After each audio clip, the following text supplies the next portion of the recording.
ವಿಜಯಪುರ ಮಹಾಜನತೆಯಲ್ಲಿ ವಿಶೇಷವಾಗಿ ಏನಪ್ಪ ಅಂತಂದ್ರೆ ಇವತ್ತಿನ ದಿವಸ ಹೆರಿಟೇಜ್ ರನ್ ಅಂತ ಹೇಳಿ, ಹೆರಿಟೇಜ್ ರನ್ ಏನಪ್ಪ ಅಂತಂದ್ರೆ ಐತಿಹಾಸಿಕ ನಗರದಲ್ಲಿರ್ತಕ್ಕಂಥ ವಿಜಯಪುರದಲ್ಲಿ ಗೋಲ್ ಗುಂಬಜ್, ಜಾಮಾ ಮಸ್ಜಿದ್, ಇಬ್ರಾಹಿಂ ರೋಜಾ, ಇದನ್ನು ಒಳಗೊಂಡು ಬಾರಕಮಾನ್, ಈ ರೀತಿ ಐತಿಹಾಸಿಕ ನಗರಗಳಲ್ಲಿರ್ತಕ್ಕಂಥ ವಿಜಯಪುರದ ಹೆಮ್ಮೆಯಾಗಿರ್ತಕ್ಕಂಥ ಇವು ಹಳೆ ಕಟ್ಟಡಗಳೇನು ಇವಕ್ಕರದ್ದೆಲ್ಲಾನು ಹೆರಿಟೇಜ್ ರನ್ ಅಂತೇಳಿ ಮಾನ್ಯ ಎಂ ಬಿ ಪಾಟೀಲ್ ಸಾಹೇಬರು ಅದನ್ನು ನೇತೃತ್ವ ವಹಿಸಿ ಮಾಡ್ಲಿಕ್ಕೆ.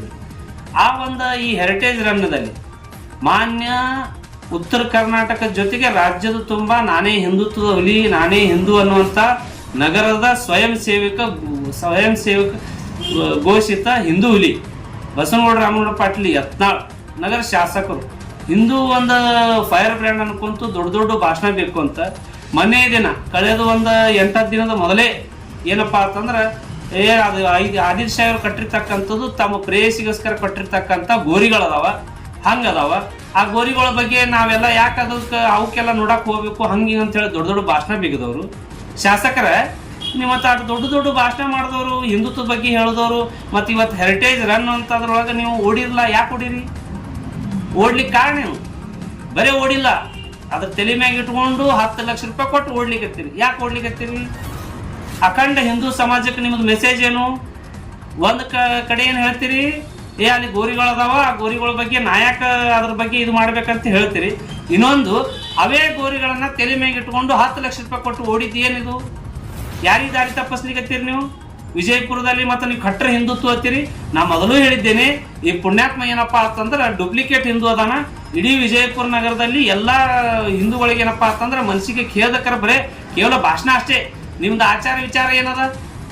ಮೊನ್ನೆ ದಿನ ನಡುವೆ ಏನಪ್ಪಾ ಅಂತಂದ್ರೆ ಮೌಲ್ಯಗಳ ಬಗ್ಗೆ ಮಾತಾಡಿದ್ರಿ. ಅವ್ರ ಜೋಡಿ ನಿಮ್ಗೆ ಬಿಸ್ನೆಸ್ ಅದಾವ, ವ್ಯಾಪಾರಗಳದಾವ, ಉದ್ಯೋಗದೊಳಗೆ ನೀವೆಲ್ಲ ಅದ್ರೊಳಗೆ ನೀವು ಪಾತ್ರ ಇದೀರಿ ಅಂತಪ್ಪ ಅಂದ್ರೆ ಅದಕ್ಕೆ ಪ್ರತ್ಯುತ್ತರ ಕೊಡ್ಲಿಲ್ಲ. ಏನ್ ಮಾಡ್ಲಿಕ್ಕೆ ಹೊರಟಿದ್ದೀರಿ ನೀವು? ಜೊತೆಗೇನೆ ಏನಪ್ಪಾ ಅಂತಂದ್ರೆ ನಾವು ಯುವಕರದೀವ್ರಿ, ಹೊಸ ಹೊಸ ಕಾರ್ಯಕರ್ತರು, ಹೊಸ ಹೊಸ ಪಡೆ ಬರ್ಲಿಕ್ಕತ್ತದ. ಏನ್ ಕೊಡ್ಲಿಕ್ಕತ್ತೀರಿ? ಹಿಂದೂಗಳಿಗೆ ದಾರಿ ತಪ್ಪಿಸುವಂತ ಪ್ರಯತ್ನ ಬಹಳ ಒಂದು ಹಳಿ ಒಂದು 5-10 ವರ್ಷದಿಂದ ನೋಡ್ಲಿಕ್ಕತ್ತೀನಿ. ಆ ಸಣ್ಣ ವಯಸ್ಸಿನ ಯುವಕರಿಗೆ ಏನ್ ದಾರಿ ತಪ್ಪಿಸ್ಲಿಕ್ಕತ್ತೀರಿ ನೀವು?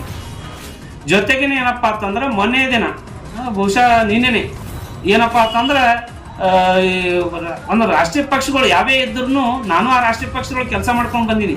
ಈ ರೀತಿ ನಿಮ್ಮಂತ ಒಂದು ಕೆಳಮಟ್ಟದ ರಾಜಕಾರಣ ಎಂದೂ ನಾನು ನೋಡಿಲ್ಲ. ಯಾವ ದೊಡ್ಡ ದೊಡ್ಡ ರಾಜಕಾರಣಿಗಳು ನೋಡಿನಿ, ಇಲ್ಲಿವರೆಗೆ ನಿಮ್ಮಂತ ರಾಜಕಾರಣ ಎಲ್ಲಿ ನೋಡಿಲ್ಲ. ಇರುತನ ಒಂದು, ಇರ್ಲಾರ್ದಾಗ ಒಂದು, ನಿಮ್ಗೆ ಕೊಟ್ಟಾಗ ಒಂದು, ಕೊಳ್ಳಾರ್ದಾಗ ಒಂದು. ಏನೋ ಒಂದು ರಾಜ್ಯದ ಪದಾಧಿಕಾರಿಗಳು ಘೋಷಣೆ ಆದ ನಂತರ ಏನ್ ರೊಚ್ಚಿಗೆದ್ದು ಗೊತ್ತಿಲ್ಲ. ರಾಷ್ಟ್ರೀಯ ಪಕ್ಷಗಳಿಗೆ ಯಾವ ರೀತಿ ಹೇಳಿಕೆ ಕೊಡಾತೀರಿ ನೀವು? ಅಲ್ಲಿ ಏನಾದ್ರೂ ಇರ್ಬೇಕಾಗಿತ್ತಪ್ಪ ಅಂದ್ರೆ ನಾವು ಎಲ್ಲಪ್ಪ ಅಂದ್ರೆ ಲಫಂಗರು, ಲುಚ್ಚಾಕೋರು, ಅಂಥವ್ರು ಇಂಥವ್ರೆಲ್ಲ ಪಾರ್ಟಿ ಒಳಗೆ ಸೇರ್ಲಿಕ್ಕತ್ತಾರಂತ ಸ್ಟೇಟ್ಮೆಂಟ್ ಕೊಡಾತ್ತೀರಿ. ಕೆಲವೊಂದು ಪಾರ್ಟಿಗಳ ಬಗ್ಗೆ ನೀವು ಇಷ್ಟು ಅವಹೇಳನಕಾರಿಯಾಗಿ ಮಾತಾಡ್ಲಿಕ್ಕತ್ತೀರಿ. ಮತ್ತು ಇನ್ನೊಂದು ಏನಪ್ಪ ಅಂದ್ರೆ ಶಾಸ್ತ್ರ ಅದ, ಎಲ್ಲಿ ನಮಗೆ ಗೌರವ ಇರಂಗಿಲ್ಲೋ ಅಲ್ಲಿ ನಮ್ಮ ಚಪ್ಪಲಿ ಸಹಿತ ಬಿಡಬಾರ್ದಂತಾರ. ಆದ್ರೂ ಸಹಿತ ನೀವು ಯಾಕದಿರಿ? ಸುಮಾರು ಒಂದು ದಶಕಗಳಿಂದನೂ ತಮಗೇನಪ್ಪ ಅಂತಂದ್ರೆ ನಿಮ್ಗೆ ಅಲ್ಲಿ ನಾಯಕಿ ಮತ್ತು ಇಲ್ಲ. ಅಂತ ನಾಯಕಿ ಮತ್ತು ಇರ್ಲಾರ್ದಲ್ಲಿ ಅಂತಲ್ಲೂ ಇನ್ನಾದ್ರೂ ಇರ್ಲಿಕ್ಕೆ ಯಾವ ಪುರುಷತ್ವಕ್ಕೆ ನೀವು ಅದಿರಿ?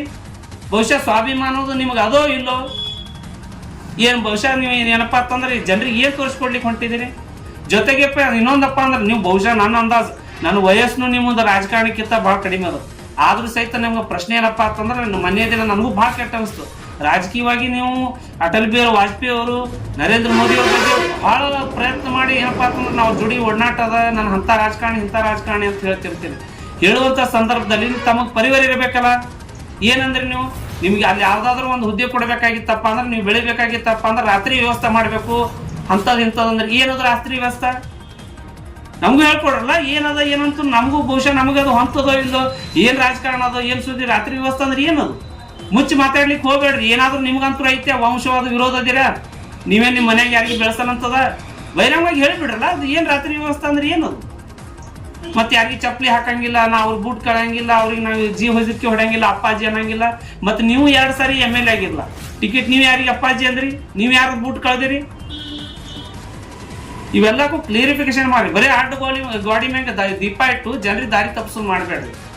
ಮತ್ತೆ ನೀವೇನಪ್ಪಾ ಅಂತಂದ್ರೆ ಇಷ್ಟೆಲ್ಲ ಹೇಳ್ತೀರಿ, ನಾ ಏನಿಲ್ಲಪ್ಪ ನಾ ಇದು ಮಾಡಂಗಿಲ್ಲ, ನನ್ನ ಸಂಘ ಸಂಸ್ಥೆಗಳದಾವ ನೋಡ್ಕೊಂತ ಹೋಗ್ತೀನಿ ಅಂತಿರಲ್ಲ. ಬಹುಶಃ ಹಂಗಿತ್ತಪ್ಪ ಅಂದ್ರೆ ಸೌಜನ್ಯತೆಯಿಂದ ನಿಮಗೆ ಇವು ಯಾವ ನಿಭಾಯಿಸಕ್ಕಾಗ್ಲಿಲ್ಲಪ್ಪ ಅಂದ್ರೆ ಕೂಡ್ಲೇನಪ್ಪ ಅಂತಂದ್ರೆ ನೀವು ಇವತ್ತು ಬೆಳಿಗ್ಗೆ ತಾನೇ ಒಂದು ಮಾಧ್ಯಮದವ್ರಿಗೆ ನಾನು ಹೇಳಿಕೆ ಕೊಟ್ಟಿದ್ದೇನೆ. ಸ್ಟೇಡಿಯಂ ವಿಜಯಪುರ ಜಿಲ್ಲಾ ಕ್ರೀಡಾಂಗಣದಲ್ಲಿ ಇರ್ತಕ್ಕಂಥ ಅವ್ಯವಸ್ಥೆ ನೋಡಿದ್ರೆ ನೀವು ಬಹುಶಃ ನೀವೇ ಇದ್ರಿ. 10 ವರ್ಷ ಆಯಿತು, ಅಲ್ಲಿ ಯಾವುದೇ ರೀತಿಯಿಂದ ಡೆವಲಪ್ಮೆಂಟ್ ಆಗಿಲ್ಲ. ಇಂಥವು ಯಾವ ನಿಮಗೆ ಮಾಡೋಕ್ಕೆ ಆಗಿದ್ರೆ ಬರೀ ಹೇಳಿಕೆ ಕೊಡೋದಿತ್ತಪ್ಪ ಅಂದ್ರೆ ಯಾಕೆ ರಾಜಕಾರಣ ಮಾಡ್ತೀರಿ? ಸಂಘ ಸಂಸ್ಥೆಗಳು ಹೆಂಗಾದ್ರೂ ಭಾಳ ಅದಾವ ತಿಳಿರಲ್ಲ. ಮಕ್ಕಳು ಶಾಣೆ ಹುಟ್ಟಿದಾರೆ ನಿಮಗೆ, ಅವ್ರಿಗೆ ತೋಳಿಸ್ಕೊಂಡು ಚಂದಾಗಿ ಇರಲಿಲ್ಲ, ಸಂಘ ಸಂಸ್ಥೆಗಳು ನೋಡ್ಕೋತಾರೆ. ಯಾಕೆ ಸುಮ್ಮನೆ ದಿನ ಬೆಳಗಾದ್ರೆ ಮತ್ತೊಬ್ಬರಿಗೆ ಹೇಳಿಕೆ ಕೊಡೋದು, ಮತ್ತೊಂದು ದ್ವಂದ್ವ ಮಾಡೋದು? ಮತ್ತೆ ಘಂಟಾಘೋಷವಾಗಿ ಹೇಳ್ತೀನಿ, ಯಾವುದೇ ರೀತಿಯಿಂದ ನಿಮ್ಮ ಬಲಕ್ಕೆ ಹಿಂದುತ್ವದ ಆಚಾರ ವಿಚಾರ ಏನೂ ಇಲ್ಲ. ಹಿಂದುತ್ವದ ಮೊದಲು ಏನಪ್ಪ ಅಂತಂದ್ರೆ ನಾವು ಎಲ್ಲ ಏನಪ್ಪ ಅಂತಂದ್ರೆ ನಮ್ಮವ್ರಿಗೆ ಪ್ರೀತಿ ಮಾಡ್ತೀವಿ, ಮತ್ತೊಬ್ಬರಿಗೆ ಗೌರವ ಮಾಡ್ತೀವಿ ಅಂತ.